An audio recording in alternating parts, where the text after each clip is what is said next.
Hello friends, स्वागत है आप सबका आपके अपने यूट्यूब चैनल पर। सीटेट जिसका एग्ज़ाम जनवरी 2024 में आयोजित होने वाला है और इसमें हम लोग सीडीपी के अंतर्गत पियाजे, ब्रूनर और लेव वाइगोत्स्की से संबंधित जो थियरीज़ हैं, जो सिद्धांत हैं, इनको हमने काफ़ी डिटेल में प्रीवियस लेक्चर में पढ़ा हुआ है। तो अब तक जिन्होंने उन लेक्चर्स को नहीं देखा है, एक बार ज़रूर उन लेक्चर्स को देखें ताकि इनसे संबंधित कॉन्सेप्ट क्लियर हो सके। आज हम लोग इन थिंकर से संबंधित इंपॉर्टेंट क्वेश्चंस लेकर आए हैं जो आपके एग्जाम में आने की पूरी संभावना है। तो आइए देखते हैं संबंधित प्रश्न। पहला ही प्रश्न है हमारा कि पियाजे के अनुसार निम्नलिखित में से कौन सी अवस्था है जिसमें बच्चा अमूर्त संकल्पनाओं के विषय में तार्किक चिंतन करता है। यानी कि ऐसी कौन सी अवस्था है पियाजे के अनुसार कि उस अवस्था में बच्चा जो है अमूर्त संकल्पनाओं के विषय में तार्किक चिंतन करता है, अमूर्त चिंतन भी करता है और तार्किक चिंतन भी करता है। ऐसी कौन सी अवस्था है पियाजे के अनुसार? तो देखते हैं। अमूर्त संक्रिया अवस्था जो कि 7 से 11 वर्ष चलती है। औपचारिक संक्रिया अवस्था 11 वर्ष से ऊपर चलती है। संवेदी प्रेरक अवस्था जो कि जन्म से 2 वर्ष चलता है, या पूर्व संक्रिया अवस्था जो कि 2 से 7 वर्ष चलता है। तो ऐसी कौन सी अवस्था है, किस अवस्था में बच्चा जो है अमूर्त संकल्पनाएं बनाता है और तार्किक चिंतन करने लग जाता है? तो यह अवस्था ऑप्शन बी हमारा राइट आंसर होगा। औपचारिक संक्रियात्मक अवस्था यानी कि जब बच्चा 11 वर्ष से ऊपर का हो जाता है तो वह अमूर्त चिंतन करने लगता है और तार्किक चिंतन भी करता है। किस अवस्था में? औपचारिक संक्रिया अवस्था जो कि पियाजे की जो कि कौन सी अवस्था है? चौथी अवस्था है। इन्होंने पहली अवस्था क्या बताई? संवेदी प्रेरक अवस्था जो कि जन्म से 2 वर्ष चलता है। पूर्व संक्रिया अवस्था 2 से 7 वर्ष चलता है। मूर्त संक्रिया इनके 7 से 11 वर्ष चलता है। और चौथी अवस्था बताई थी औपचारिक संक्रिया अवस्था जो कि 11 वर्ष से ऊपर चलता है। क्रम भी कभी कभी पूछ लेता है तो आप याद रखेंगे क्रम से इनको। यानी कि एक चीज़ याद रखिए, अमूर्त चिंतन और तार्किक चिंतन कहाँ पे करता है? औपचारिक संक्रिया अवस्था में करता है। यानी कि अंतिम स्टेज पर बच्चा जो है अमूर्त संकल्पनाएं को बनाता है और तार्किक चिंतन करने लगता है। आगे बढ़ते हैं, देखते हैं जो दूसरा प्रश्न है हमारा कि बच्चों में बौद्धिक विकास की 4 विशिष्ट अवस्थाओं की पहचान की गई है। यानी कि कौन सा ऐसा थिंकर है, कौन सा ऐसा मनोवैज्ञानिक है जिसने बच्चों में बौद्धिक विकास की 4 विशिष्ट अवस्थाएं बताई हैं? तो प्रश्न तो आपको समझ में आ ही गया होगा कि बौद्धिक विकास कॉग्निटिव डेवलपमेंट की बात कर रहा है। तो कौन ऐसा थिंकर है जिसने बच्चों में कॉग्निटिव डेवलपमेंट में उनकी 4 स्टेजेस बताए हैं? तो किसने? कोहलबर्ग ने बताया है, एरिक्सन ने बताया है, स्किनर और पियाजे द्वारा, या फिर केवल पियाजे द्वारा। ऐसा कौन सा थिंकर है तो जो बच्चों के बौद्धिक विकास की 4 अवस्थाओं को किसने बताया है? तो देखिए, स्किनर द्वारा और पियाजे द्वारा दोनों दिया गया नहीं, बल्कि सिर्फ और सिर्फ किसके द्वारा? पियाजे के द्वारा दिया गया। ठीक है, किसके द्वारा? पियाजे के द्वारा दिया गया। कितने 4 स्टेजेस बताए गए हैं, कौन कौन से? तो संवेदी प्रेरक अवस्था पहली, पूर्व संक्रिया अवस्था, उसको देखिए ऊपर एक बार और देख लीजिए ताकि आपको ये चीज़ें, क्योंकि यहाँ से प्रश्न बनता ही है। पहली अवस्था कौन सी? संवेदी प्रेरक अवस्था जो कि जन्म से 2 वर्ष चलती है। पूर्व संक्रिया अवस्था 2 से 7 वर्ष चलती है। उसके बाद मूर्त संक्रिया अवस्था, ये तीसरी अवस्था 7 से 11, और अंतिम अवस्था औपचारिक संक्रिया अवस्था जो कि 11 वर्ष से ऊपर की अवस्था होती है। ये 4 अवस्थाएं बताई हैं जीन पियाजे ने। आगे देखते हैं तीसरा प्रश्न। वह अवस्था जब बच्चा तार्किक रूप से वस्तुओं व घटनाओं के विषय में चिंतन प्रारंभ कर देता है। तो वह ऐसी कौन सी अवस्था है कि जिस अवस्था में बच्चा तार्किक रूप से वस्तुओं और घटनाओं के विषय में चिंतन प्रारंभ कर दे? देखिए कितना माइनर अंतर है, एक थोड़ा सा मिस्टेक है, थोड़ा सा अंतर है इस प्रश्न में कि अगर आपको कॉन्सेप्ट नहीं समझ में आया होगा तो आप बिल्कुल इस प्रश्न को सॉल्व नहीं कर सकते, गलत हो जाएगा प्रश्न। क्यों? क्योंकि कह रहे हैं कि वह अवस्था पूछ रहा है जहाँ तार्किक रूप से वस्तु घटनाओं के विषय में चिंतन प्रारंभ करता है, शुरू करता है सोचना तार्किक रूप से। ठीक है, तो कहाँ पे करता है? देखिए, तार्किक चिंतन और अमूर्त चिंतन बच्चा कहाँ बना रहा था? औपचारिक संक्रिया अवस्था में बना रहा था। संवेदी प्रेरक अवस्था क्या होती है? ये तो एकदम अर्ली एज है, जन्म से 2 वर्ष की अवस्था है। पूर्व संक्रिया अवस्था क्या होती है? तो ये तीसरी अवस्था है, पूर्व संक्रिया अवस्था। और अंतिम अवस्था, तीसरी अवस्था मूर्त संक्रिया अवस्था है। और यहाँ पे बच्चा जो है क्या करता है? ऑप्शन डी हमारा राइट आंसर है कि जो मूर्त संक्रिया अवस्था होती है यहाँ पर बच्चा क्या करता है? यह जो है तार्किक रूप से वस्तु घटनाओं के विषय में चिंतन प्रारंभ करता है, शुरू करता है, तार्किक रूप से सोचना शुरू करता है। लेकिन अमूर्त संकल्पनाएं बनाता है और एकदम अच्छे से तार्किक रूप से सोचना शुरू कर देता है। कहाँ पे? चौथी अवस्था में, औपचारिक संक्रिया अवस्था जो कि क्या होती है? 11 वर्ष से ऊपर की अवस्था होती है। ठीक है, अब आगे बढ़ते हैं, देखते हैं अगला प्रश्न अपना। चौथा प्रश्न है कि छिपी हुई वस्तुएं ढूंढ निकालना इस बात का संकेत है कि शिशु निम्नलिखित में से किस संज्ञानात्मक कार्य में दक्षता प्राप्त करने लगा है? यानी कि जब बच्चा छिपी हुई वस्तुओं को ढूंढ निकाल रहा है तो यह किस बात का संकेत दे रहा है कि जो हमारा शिशु है, हमारा बच्चा है, वह कौन सा उसमें संज्ञानात्मक कार्य में दक्षता हासिल कर रहा है? तो देखते हैं। पहला है साभिप्राय व्यवहार, वस्तु स्थायित्व, समस्या समाधान या प्रयोग करना। तो हमारा ऑप्शन क्या सही होगा, हमारा आंसर क्या सही होगा इसमें कि क्या हो रहा है कि जो है छिपी हुई वस्तुएं ढूंढ निकाल रहा है बच्चा। तो ऑप्शन हमारा कौन सा राइट हो जाएगा, ऑप्शन हमारा 2 राइट हो जाएगा कि वस्तु अस्थायित्व तो बच्चे में आ गया। देखिए छिपी हुई वस्तुएं ढूंढ निकाल रहे हैं अगर, तो मान लीजिए जैसे कि यहाँ पे क्या रखा, यहाँ पे मान लीजिए एक जगह एप्पल रखा, ये एप्पल बना हुआ है, ठीक है, एप्पल हो गया, एप्पल हो गया। एंड देन क्या है कि यहाँ पे मैंगो रखा हुआ है, ये देखिए ये मैंगो रखा हुआ है, आम है, ठीक है। तो देखिए आम हो गया, और यहाँ पे गवावा रखा हुआ है, क्या रखा हुआ है, गवावा।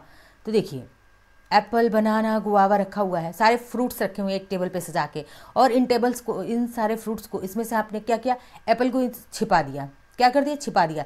लेकिन बच्चा क्या कर रहा है कि ये पहचान जा रहा है, क्या है, नहीं मैंगो ये भी नहीं होगा, ये गवावा ये भी नहीं होगा, बल्कि बच्चा जो छिपी हुई वस्तु है, छिपी हुई वस्तु क्या है, एप्पल है, और उस एप्पल को ढूंढ निकाल रखना है, ये क्या है, एप्पल है, सेब है।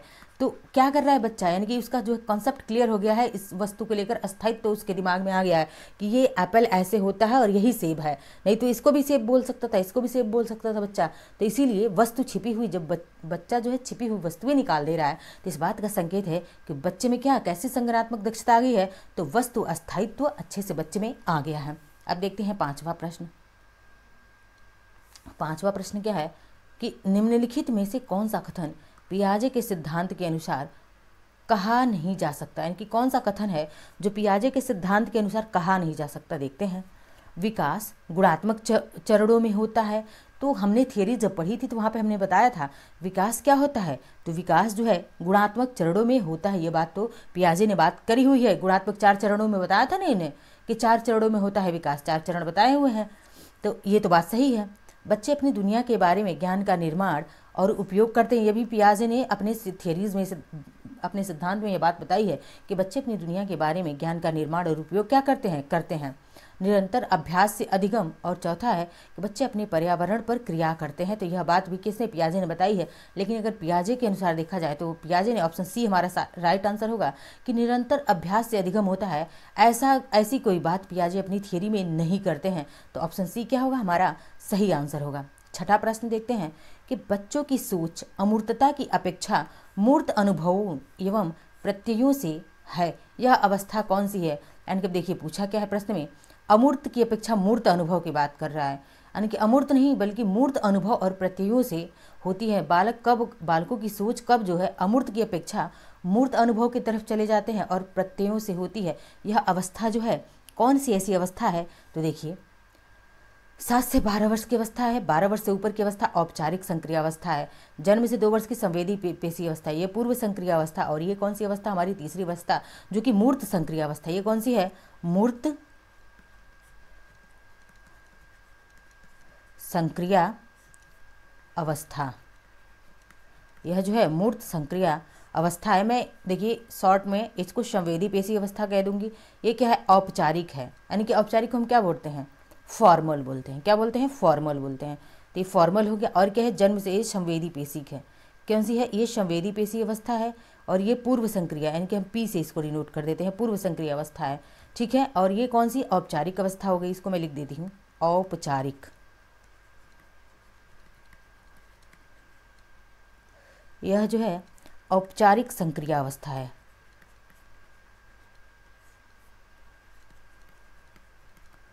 औपचारिक संक्रिया अवस्था। और अंतिम अवस्था जो कि यह अंतिम अवस्था है, चौथी अवस्था है औपचारिक। यह तीसरी अवस्था है 7 से 12 वर्ष की। यह कौन सी, जन्म से संवेदी पेशी पहली अवस्था है। और यह कौन सी है, तो दूसरी अवस्था है, पूर्व संक्रिया अवस्था। अब पूछ रहा है कि बालकों की सोच अमूर्त की अपेक्षा मूर्त अनुभव की तरफ और मूर्त अनुभव एवं प्रत्ययों से होती है। यह अवस्था कौन सी है, तो किस अवस्था में बच्चा मूर्त अनुभव और प्रत्ययों से ज्ञान प्राप्त करता है या फिर उसमें मूर्त अनुभव आ जाते हैं, ऐसी कौन सी अवस्था होती है। तो वह अवस्था जो है कौन सी होती है, ऑप्शन ए हमारा सही आंसर है कि मूर्त। देखिए यहाँ पे भी देखिए मूर्त संक्रिया अवस्था है और यहाँ पे भी है। तो मूर्त, जहाँ पे अमूर्त की अपेक्षा बच्चा मूर्त अनुभवों को प्राप्त करने लगता है, वह अवस्था मूर्त संक्रिया अवस्था होती है, जो कि 7 से 12 वर्ष की अवस्था होती है। इस बात को हमेशा याद रखिएगा। छोटे छोटे कॉन्सेप्ट हैं बट क्लियर करना बहुत ज़रूरी है। 7वां प्रश्न है, पियाजे के संज्ञानात्मक विकास सिद्धांत के अनुसार संवेदी क्रियात्मक अवस्था होती है। संवेदी क्रियात्मक या फिर संवेदी पेशी अवस्था, इसे संवेदी पेशी अवस्था भी कहते हैं। क्या कहते हैं, संवेदी पेशी अवस्था। तो कौन सी अवस्था है जो संवेदी पेशी अवस्था है पियाजे के अनुसार, तो मैं इसलिए हर बार ऑप्शंस को एक्सप्लेन करते जा रही हूँ ताकि आप लोगों को चीज़ें क्लास में एकदम डिटेल में याद हो जाए। देखिए ये कौन सी अवस्था है, यही जो है पहली अवस्था ये है संवेदी पेशी अवस्था। कौन सी अवस्था है? संवेदी पेशी अवस्था, जो कि जन्म से 2 वर्ष चलती है और यही हमारा राइट आंसर होगा। ये क्या है? पूर्व संक्रिया अवस्था। ये कौन सी अवस्था है? तो पूर्व संक्रिया अवस्था है, पूर्व संक्रिया अवस्था है। ये कौन सी 7 से 11 वर्ष की अवस्था कौन सी है? मूर्त संक्रिया अवस्था है, जहाँ बच्चा जो है अमूर्त की अपेक्षा मूर्त संकल्पनाएं बनाने लगता है, मूर्त संक्रिया अवस्था है। और ये कौन सी है? तो औपचारिक संक्रिया अवस्था है। कौन सी है? औपचारिक, औपचारिक संक्रिया अवस्था है, जो कि अंतिम अवस्था होती है। ठीक है, आगे बढ़ते हैं, देखते हैं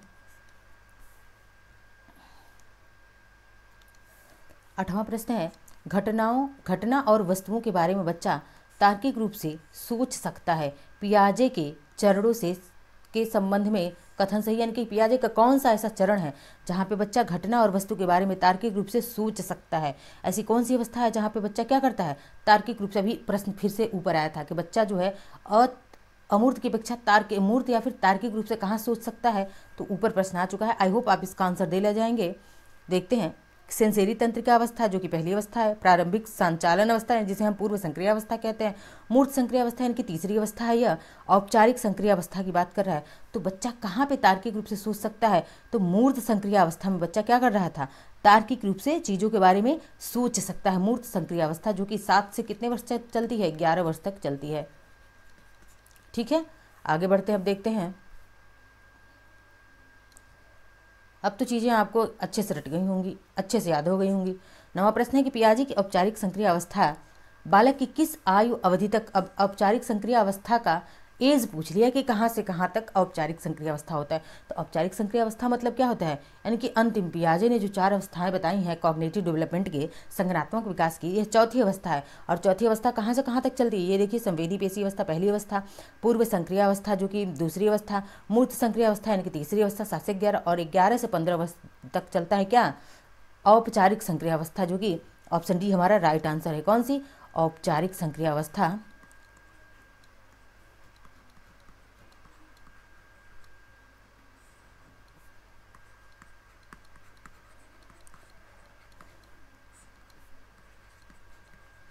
औपचारिक संक्रिया अवस्था कितने वर्ष तक चलता है? 11 से 15 वर्ष तक चलता है, यह पियाजे के अनुसार। आगे बढ़ते हैं, नेक्स्ट देखते हैं 10वां प्रश्न अपना।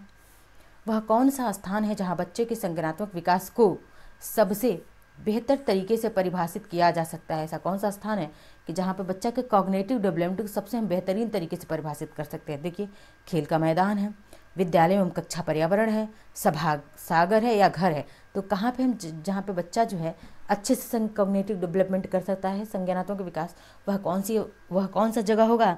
तो विद्यालय एवं कक्षा का जो पर्यावरण होता है वह क्या होता है? वहाँ पर बच्चा जो है सबसे बेहतरीन ढंग से इसका कॉग्निटिव डेवलपमेंट हो सकता है। ठीक है, नेक्स्ट देखते हैं, आगे बढ़ते हैं। 11वां प्रश्न, बच्चे दुनिया के बारे में अपनी समझ का सृजन करते हैं, इसका श्रेय किस थिंकर को जाता है? किसने ये स्टेटमेंट दिया है कि बच्चे दुनिया के बारे में अपनी समझ का सृजन करते हैं? यह स्टेटमेंट किसने दिया हुआ है? तो जीन पियाजे हैं, पावलोव हैं, कोहलबर्ग हैं, या स्किनर हैं? तो किसने दिया है कि बच्चे दुनिया के बारे में अपनी समझ का सृजन करते हैं? यह जीन पियाजे ने कहा हुआ है। आगे बढ़ते हैं, 12वां प्रश्न देखते हैं कि पियाजे के सिद्धांत के अनुसार प्राक संक्रियात्मक अवस्था की अवधि क्या है? यानी कि प्राक संक्रिया यानी कि पूर्व संक्रिया की बात कर रहा है, प्राक इसको ही कहते हैं। यानी कि पूर्व संक्रिया अवस्था की अवधि क्या है? तो टाइम पीरियड पूछ लिया कि कितने से कितने वर्ष की अवधि। तो मैंने आपको यह प्रश्न कई बार बता दिया है, अब आपको शायद इसका आंसर एकदम देखते ही आंसर आ गया होगा कि पूर्व संक्रिया अवस्था कहाँ से? 2 से 7 वर्ष की अवस्था होती है, ऑप्शन 3। यानी कि पूर्व संक्रिया अवस्था कहाँ से कहाँ तक? 2 से 7 तक की, यानी कि 2 से 7 वर्ष की अवस्था पूर्व संक्रिया अवस्था। यह क्या है? संवेदी पेशी अवस्था है। दूसरी अवस्था पूर्व संक्रिया अवस्था। 5 से 8 वर्ष की अवस्था, ये 4 से 8 वर्ष की अवस्था। जो कि 7 से 11 वर्ष की अवस्था क्या होती है? मूर्त संक्रिया की होती है। और 11 वर्ष से ऊपर की अवस्था हमारी औपचारिक संक्रिया की अवस्था होती है। आगे देखते हैं 13वां प्रश्न, पियाजे के संज्ञानात्मक विकास के चरणों के अनुसार इंद्रिय गामक यानी कि जो संवेदी प्रेरक अवस्था है किसके साथ संबंधित है? इंद्रिय गामक या संवेदी प्रेरक अवस्था जो कि पहली अवस्था है, जन्म से 2 वर्ष की चलती है, यह किसके साथ संबंधित है? तो देखते हैं, सामाजिक मुद्दों से सरोकार, अनुकरण स्मृति और मानसिक निरूपण, तार्किक रूप से समस्या समाधान की योग्यता, विकल्पों के निर्वचन और विश्लेषण करने की योग्यता। तो संवेदी प्रेरक अवस्था कैसी अवस्था होती है, यहाँ पे बच्चा अनुकरण करता है, अनुकरण, स्मृति और मानसिक निरूपण। ठीक है, आगे बढ़ते हैं, देखते हैं, ऑप्शन बी हमारा राइट आंसर है उसमें।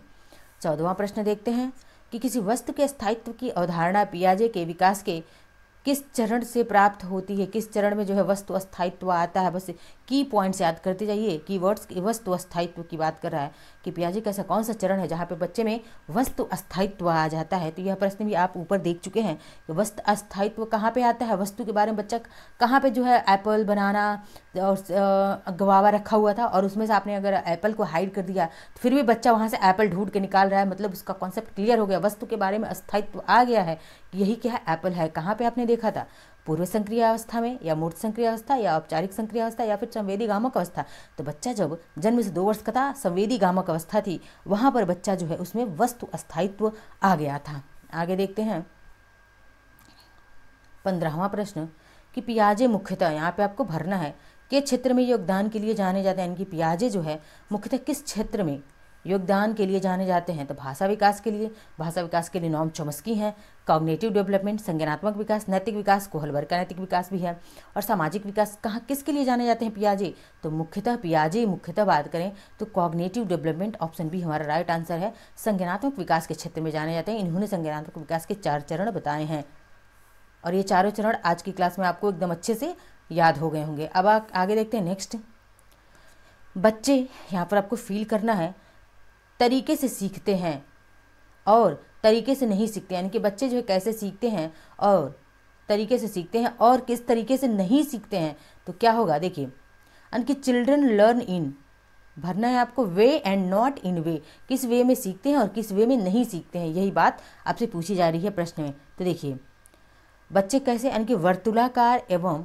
क्या है एक रेखी, यानी कि स्पाइरल एंड लीनियर, एक रेखी या वर्तुलाकार यानी कि स्पाइरल, लीनियर या फिर स्पाइरल, पवित्र यानी कि क्या है पत्रिकतावादी और संरचनावादी। ठीक है, यानी कि निर्देशात्मक और संरचनावादी। तो बच्चे कैसे सीखते हैं, किस तरीके से बच्चे सीखते हैं, देखिए बच्चे वर्तुलाकार कैसे होते हैं, स्पाइरल तरीके से सीखते हैं और लीनियर तरीके से नहीं। देखिए लीनियर का मतलब हो गया कि एक लाइन से एक ही दिशा में चलते जा रहे हैं, तो क्या बच्चे इससे ज़्यादा सीखेंगे, नहीं, बल्कि स्पाइरल, कैसे स्पाइरल तरीके से बच्चे सीखते हैं। ठीक है, ये स्पाइरल तरीका और ये लीनियर तरीका है। तो बच्चे वर्तुलाकार स्पाइरल तरीके से सीखते हैं और लीनियर तरीके से नहीं सीखते हैं। ऑप्शन ए हमारा क्या होगा, राइट आंसर होगा। आगे बढ़ते हैं 17वां प्रश्न देखते हैं, अपने कार्यों को करना और उनके परिणामों को अनुभव करके सीखना क्या है। यानी कि अपने कार्य को करो, पहले कार्य कर रहा है बच्चा, फिर उसके परिणामों को अनुभव कर रहा है और तब सीख रहा है, तो इसे हम क्या कहेंगे, यानी कि learning by doing and experiencing the consequences of your action is. तो क्या कहलाएगा यह, क्रिया प्रसूत अनुकूलन, ऑपरेंट कंडीशनिंग, प्रतिनिधि यानी कि प्रतिनिधि रूप अध्ययन कहलाएगा, सक्रिय अध्ययन कहलाएगा या हल समस्या कहलाएगा, क्या कहलाएगा। तो पहले बच्चा जो है अपने कार्यों को कर रहा है, यानी कि बच्चा क्या है, सक्रिय है, और फिर परिणामों से अनुभव लेकर के सीख रहा है, तो उसे हम सक्रिय अधिगम कहेंगे। क्या कहेंगे, सक्रिय अधिगम कहेंगे, इनएक्टिव लर्निंग कहेंगे। ऑप्शन सी हमारा क्या होगा, राइट आंसर होगा। आगे बढ़ते हैं और देखते हैं 18वां प्रश्न आज का। 18वां प्रश्न क्या है, 18वां प्रश्न है, अधिगम के एक रूप का वर्णन करने के लिए ब्रूनर द्वारा प्रयुक्त शब्द है, यानी कि ब्रूनर ने अधिगम के लिए एक कौन सा अन्य शब्द प्रयोग किया है, कौन सा ऐसा शब्द दिया है थियरीज में। जहाँ पे मैंने ब्रूनर आपको पढ़ाया वहाँ पे बहुत अच्छे से मैंने की पॉइंट्स को हाईलाइट कर दिया है, आपको बताया कि यही कीवर्ड्स हैं, आप नोट कर लीजिए। तो जिन्होंने अब तक उस क्लास को नहीं देखा तो एक बार ज़रूर उस क्लास को देखें। ब्रूनर से संबंधित, पियाजे से संबंधित और लेव वाइगोत्स्की से संबंधित, ब्लूम, जितने भी थिंकर्स हैं उनसे संबंधित जो भी आपकी समस्याएं आती हैं परीक्षाओं में वो बिल्कुल खत्म हो जाएंगी।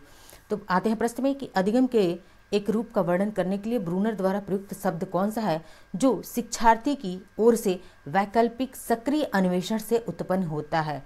प्रश्न को देखते हैं। The term used by Bruner to describe a form of learning that results from active exploration of alternatives on the part of the learner is. तो क्या होगा देखते हैं, प्रश्न देखते ही हमारा आंसर क्या होगा 18वें का? तो एक एक ऑप्शंस को देखते हैं कि खोज अधिगम डिस्कवरी लर्निंग की बात करी है, या अनुबंधन की बात करी है, या रोट लर्निंग यानी कि रोट मेमोराइजेशन यानी कि रटकर याद करने की बात करी है ब्रूनर ने, या संकेत अधिगम या सिग्नल लर्निंग की बात करता है। तो किसकी बात करता है ब्रूनर? तो ब्रूनर जो है सक्रिय अन्वेषण के लिए, वैकल्पिक जो सक्रिय अन्वेषण के लिए शब्द का प्रयोग करा, टर्म का प्रयोग करा इसने, वह क्या था? खोज अधिगम यानी कि डिस्कवरी लर्निंग की बात ब्रूनर ने करी हुई है अपने सिद्धांत में। आगे बढ़ते हैं, देखते हैं 19वां प्रश्न आज का। 19वां प्रश्न है, ब्रूनर के संज्ञानात्मक विकास के सिद्धांत के अनुसार निम्नलिखित में से कौन सा चिंतन का तरीका नहीं है? यानी कि ब्रूनर के अगर कॉग्निटिव डेवलपमेंट की बात करें तो उसमें ऐसा कौन सा चिंतन का तरीका नहीं है? According to Bruner's theory to cognitive development, which of following is not a mode of thinking, and which of the following is not a mode of thinking? कौन सा मोड ऑफ थिंकिंग का यानी कि सोचने का तरीका नहीं है? तो प्रतीकात्मक यानी कि सिंबॉलिक, संख्यात्मक न्यूमेरिक, यानी कि प्रतिष्ठिक आइकॉनिक, या फिर इनएक्टिव। देखिए इनएक्टिव की बात करी है ब्रूनर ने, आइकॉनिक की भी बात करी है, सिंबॉलिक की भी बात करी है, लेकिन संख्यात्मक या न्यूमेरिक की बात ब्रूनर ने अपने सिद्धांत में नहीं करी है। ऑप्शन बी हमारा क्या होगा?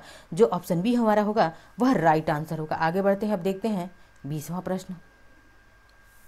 20वां प्रश्न है, राम कक्षा में छात्रों को सक्रिय भागीदारी से सीखने के लिए कई तरह की गतिविधियों का आयोजन करता है। राम क्या है? तो कक्षा में राम एक शिक्षक हैं जिन्होंने छात्रों को सक्रिय भागीदारी से सीखने के लिए कई तरह की गतिविधियों का क्या करते हैं? आयोजन करते हैं।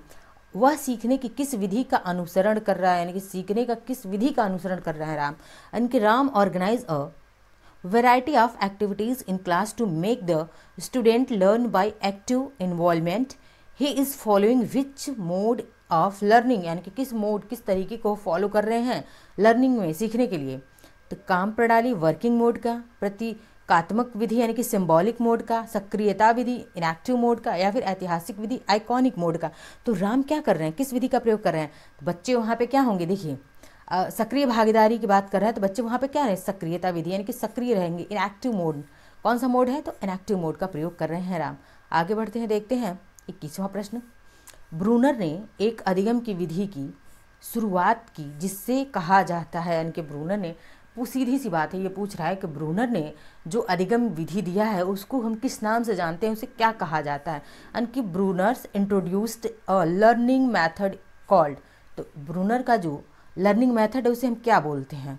समस्या समाधान अधिगम, प्रॉब्लम सॉल्विंग लर्निंग, अवधारणा अधिगम, यानी क्या है? परसेप्चुअल लर्निंग, क्रियात्मक अधिगम, मोटर लर्निंग, या फिर अन्वेषण अधिगम डिस्कवरी लर्निंग। तो ब्रूनर ने क्या कहा है? इस क्लास को देखिएगा आपको सारे कॉन्सेप्ट एकदम क्लियर हो जाएंगे। कई बार यह टर्म कई बार वहाँ पे आया है। अन्वेषण अधिगम डिस्कवरी लर्निंग की बात करी है किसने?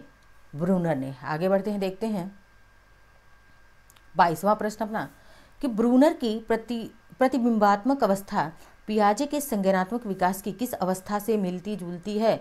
जो ब्रूनर का प्रतिबिंबात्मक अवस्था है वह पियाजे के कॉग्निटिव डेवलपमेंट के किस अवस्था से मिलती है? यानी कि iconic stage of Bruner is similar to which stage of पियाजे कॉग्निटिव डेवलपमेंट? पियाजे के किस कॉग्निटिव डेवलपमेंट के सिद्धांत के सिमिलर है, समान है, मिलती है? तो देखते हैं औपचारिक संक्रिय अवस्था। औपचारिक संक्रिय अवस्था यानी कि फॉर्मल क्या है? Formal operational stage. संवेदी गामक अवस्था, संवेदी गामक अवस्था यानी कि सेंसरी मोटर स्टेज। मूर्त संक्रिय अवस्था यानी कि क्या है? Concrete operational stage. या पूर्व संक्रिय अवस्था जिसे हम क्या कहते हैं? प्री ऑपरेशनल स्टेज कहते हैं। तो कौन सी अवस्था से मिलती जुलती है? प्रतिबिंबात्मक अवस्था जो है ब्रूनर की पियाजे के किस कॉग्निटिव डेवलपमेंट से मिलती है? तो ऑप्शन डी हमारा राइट आंसर है। पूर्व संक्रिया अवस्था यानी कि प्री ऑपरेशनल स्टेज से क्या होती है? मिलती जुलती है। आगे बढ़ते हैं, देखते हैं 23वां प्रश्न। 23वां प्रश्न है कि किसने तर्क दिया कि स्वयं के लिए खोज में अभ्यास किसी को इस तरह से जानकारी प्राप्त करने के लिए सिखाता है जो समस्या को सुलझाने में उस जानकारी को अधिक आसानी से व्यवहार्य बनाता है? तो कौन ऐसा थिंकर है? इनकी who argued that practice in discovery for oneself teaches one to acquire information in a way that makes that information more क्या है यह? तो readily valuable in problem solving, तो यहाँ पे हमारा क्या होगा, किसने कहा है, इवान पावलोव हैं, पाउलो फेरी हैं, बीएफ स्किनर है, जेरोम ब्रूनर हैं। तो किसने कहा कि स्वयं के लिए खोज में अभ्यास किसी को हम इस तरह से जानकारी प्राप्त करने के लिए सिखाता है जो समस्या को सुलझाने में उस जानकारी को अधिक आसानी से व्यवहार्य बना देता है। जेरोम ब्रूनर ने अन्वेषण या खोज की बात करी है। किसने करी है, जेरोम ब्रूनर ने करी हुई है। आगे देखते हैं 24वां प्रश्न, सीखने का चित्रात्मक तरीका उपयोग करने की प्रणाली पर आधारित है, यानी कि सीखने का जो चित्रात्मक तरीका है वह उपयोग करने की किस प्रणाली पर आधारित है, चित्रात्मक तरीका की बात कर रहा है। तो देखिए, iconic mode of learning is based on system of using विभिन्न गतिविधियां, प्रतीक यानी सिंबल्स, छवियां और आरेख, इमेज एंड डायग्राम्स, विभिन्न प्रकार के graph, different type of graphs. तो सीखने का चित्रात्मक तरीका उपयोग करने की प्रणाली पर आधारित कौन सा है, तो यह है छवियां और आरेख यानी कि इमेज एंड डायग्राम्स की बात करता है। आगे बढ़ते हैं, देखते हैं 25वां प्रश्न क्या कह रहा है। 25वां प्रश्न है, लेव वाइगोत्स्की के अनुसार संज्ञानात्मक विकास का मूल कारण है। अब वाइगोत्स्की से संबंधित प्रश्न आ गए, तो वाइगोत्स्की से कह रहा है कि वाइगोत्स्की के अनुसार संज्ञानात्मक विकास का मूल कारण क्या है, संतुलन है, सामाजिक अन्योन्य क्रिया है, मानसिक प्ररूपों का समायोजन है, उद्दीपक अनुक्रिया युग्मन है, क्या है। तो एक बात याद रखिए, जहाँ पे लेव वाइगोत्स्की आए वहाँ पे सामाजिक अंतःक्रिया, सामाजिक अन्योन्य क्रिया बिल्कुल आएगी। तो इसीलिए यहाँ पे ऑप्शन बी हमारा क्या होगा, सही आंसर होगा कि वाइगोत्स्की के अनुसार संज्ञानात्मक विकास का मूल कारण सामाजिक अन्योन्य क्रिया मतलब अंतःक्रिया, सोशल इंट्रैक्शन, बस एक वर्ड सोशल इंट्रैक्शन, SI से मैं डिनोट करें सोशल इंट्रैक्शन को, कि जहाँ वाइगोत्स्की मिले वहाँ पे आपको सोशल इंट्रैक्शन मिले, तो समझिए कि वही आंसर हमारा सही होगा कि वाइगोत्स्की संज्ञानात्मक विकास के लिए सबसे ज़्यादा इंपॉर्टेंट किसी को मानते हैं तो वो क्या है, तो सोशल इंट्रैक्शन है, सामाजिक अंतःक्रिया है, सामाजिक अन्योन्य क्रिया है।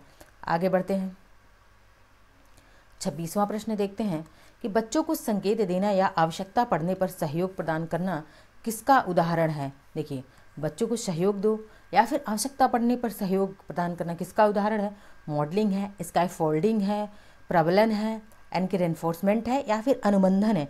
तो ऐसा क्या है कि जब बच्चों को ज़रूरत पड़े तो आप देखिए बच्चों को संकेत दे रहे हैं या आवश्यकता पड़ने पर सहयोग दे रहे हैं, यह क्या है, स्काई फोल्डिंग है, ढांचा है, क्या है, स्काई फोल्डिंग है कि बच्चों को ज़रूरत पड़ने पर सहयोग देना, यही क्या होता है, स्काई फोल्डिंग हो। जैसे बच्चा कोई साइकिल चलाना चाहता है, साइकिल चलाना सीखना चाहता है, तो आप जब सीखना चाहेगा तभी तो आप उसको साइकिल दोगे, तो यही क्या होता है, स्काई फोल्डिंग है। यानी कि साइकिल चलाना सीख रहा है तो बच्चे को आप साइकिल दे रहे हो, यही क्या है, एक ढांचा है, एक स्काई फोल्डिंग है। आगे बढ़ते हैं, देखते हैं 27वां प्रश्न, निम्नलिखित में से कौन सा कथन भाषा और विचार के बारे में पियाजे और वाइगोत्स्की के दृष्टिकोण का सही वर्णन करता है। किसके बारे में, भाषा और विचार के बारे में पियाजे और वाइगोत्स्की के दृष्टिकोण का सही वर्णन करता है। देखो, दोनों भाषा को बच्चों के विचारों से जन्म लेती हुई मानते हैं, यानी कि दोनों मानते हैं कि जो है भाषा क्या है, बच्चे के विचारों से जन्म लेती है। यह क्या ऐसा दोनों ने माना हुआ है।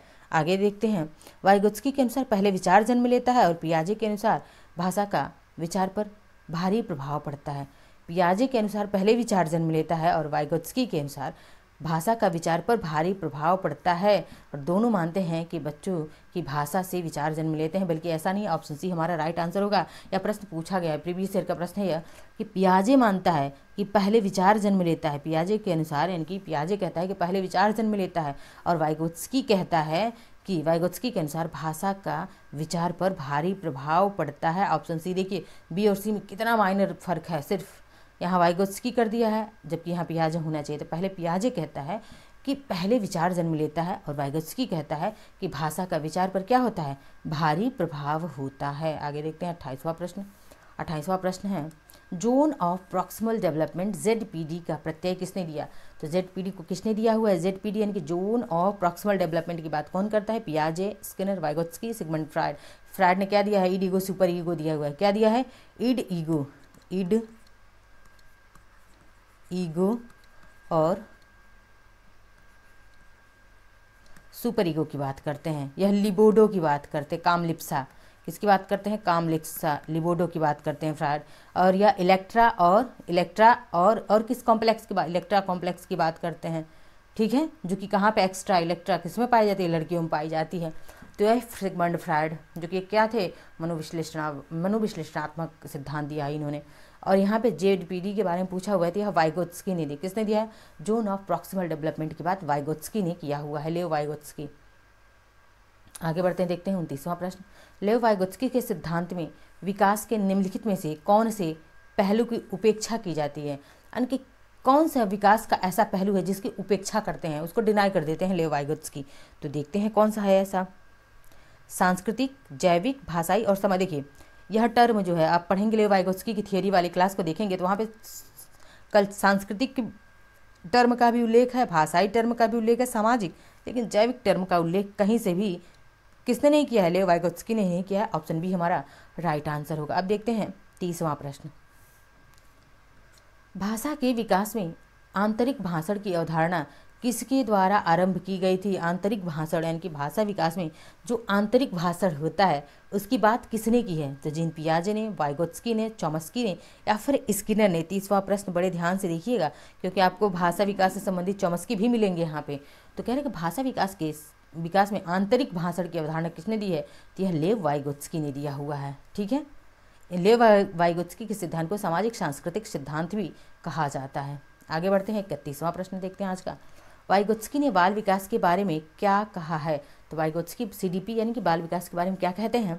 यह संस्कारों की आनुवंशिकी के कारण होता है, यह सामाजिक अंतःक्रियाओं का उत्पाद है। ठीक है, क्या है, सामाजिक अंतःक्रियाओं का उत्पाद है, औपचारिक शिक्षा का उत्पाद होता है, यह समावेशन और समायोजन का परिणाम है। तो एक बात मैंने कहा ना कि जहाँ वाइगोत्स्की आए और वहाँ पे सोशल इंट्रैक्शन दिख जाए तो बस वही आंसर लगा दीजिए। ऑप्शन बी हमारा सही आंसर है कि यह सामाजिक अंतःक्रियाओं का उत्पाद है। ठीक है, आगे बढ़ते हैं, 32वां प्रश्न देखते हैं आज का। वाइगोत्स्की के अनुसार बच्चे स्वयं से बात क्यों करते हैं, यानी कि बच्चा जो है स्वयं से बात क्यों करता है। वाइगोत्स्की ऐसा क्या पूछ रहे हैं। बच्चे अपने प्रति वयस्कों का ध्यान आकर्षित करने के लिए बोलते हैं, बच्चे स्वभाव से बहुत बातूनी होते हैं, बच्चे अहम केंद्रित होते हैं और बच्चे अपने कार्य को दिशा देने के लिए बोलते हैं। ऑप्शन हमारा कौन सा सही होगा। तो बच्चे क्या करते हैं, क्यों स्वयं से बात करते हैं। स्वयं से बात करते हैं कि वह अपने कार्य को क्या करें, दिशा देने के लिए बच्चे जो है स्वयं से बात करते हैं वाइगोत्स्की के अनुसार। ऑप्शन डी हमारा राइट आंसर होगा। नेक्स्ट देखते हैं 33वां प्रश्न। मौखिक संवाद जो बच्चे अपने आप से करते हैं उन्हें लेव वाइगोत्स्की क्या कहते हैं। यानी कि बच्चा जो है मौखिक संवाद अपने आप से कर रहा है, खुद से, स्वयं से। आप भी कभी कभी स्वयं से बातें करते होंगे कि यार कैसे पढ़ें, कैसे सीटेट में हाई स्कोर करें, किन टैग वर्ड्स को पढ़ लें, कहाँ से पढ़ लें, एक एक थिंकर्स को अच्छे से कहाँ से पढ़ लें, उनके कीवर्ड्स को कहाँ से नोट कर लें। तो यह सब आप भी खुद से क्या करते होंगे, सोचते होंगे, बातें करते होंगे। तो लेव वाइगोत्स्की कह रहा है उसे क्या कहते हैं। व्यक्तिगत वार्ता, भ्रांत वार्ता, समस्यात्मक वार्ता, अहम केंद्र वार्ता। तो यह कौन सा व्यक्तिगत वार्ता है। आप सेल्फ से बातें करें, खुद से बातें करें तो व्यक्तिगत वार्ता होगा। ऑप्शन ए हमारा सही आंसर होगा। अब देखते हैं 34वां प्रश्न। लेव वाइगोत्स्की के अनुसार आधारभूत मानसिक क्षमताओं को मुख्य रूप से किसके द्वारा उच्चतर संज्ञानात्मक प्रक्रियाओं में बदला जाता है। यानी कि वाइगोत्स्की के अनुसार कौन सा आधारभूत मानसिक क्षमताएं हैं जिन्हें मुख्य रूप से किसके द्वारा हम उच्चतर संज्ञानात्मक प्रक्रियाओं में बदल देते हैं। तो 34वां प्रश्न का देखते हैं क्या हमारा राइट आंसर होगा। सामाजिक पारस्परिक क्रिया, उद्दीपन अनुक्रिया, अनुकूलन संगठन, पुरस्कार दंड। जहाँ पे सामाजिक पारस्परिक यानी कि इसको अंग्रेजी में याद कर लीजिए इस टर्म को, यानी कि सोशल इंट्रैक्शन की बात कौन करता है, तो लेव वाइगोत्स्की करता है। ऑप्शन ए हमारा सही आंसर होगा। आज का अंतिम प्रश्न है 35वां। अच्छा बस इतने ही प्रश्न थे, सॉरी। तो आज हमारे क्या थे, 34 प्रश्न थे। किससे किससे संबंधित, तो जीन पियाजे से, पियाजे थे और कौन है, ब्रूनर थे, और लेव वाइगोत्स्की कौन है, लेव वाइगोत्स्की। इन तीनों थिंकर से संबंधित इंपॉर्टेंट प्रश्न थे आज के हमारे। आई होप आपको क्लास पसंद आई होगी। क्लास पसंद आए तो लाइक शेयर सब्सक्राइब कमेंट करते रहिए। मिलते हैं नेक्स्ट लेक्चर में, तब तक के लिए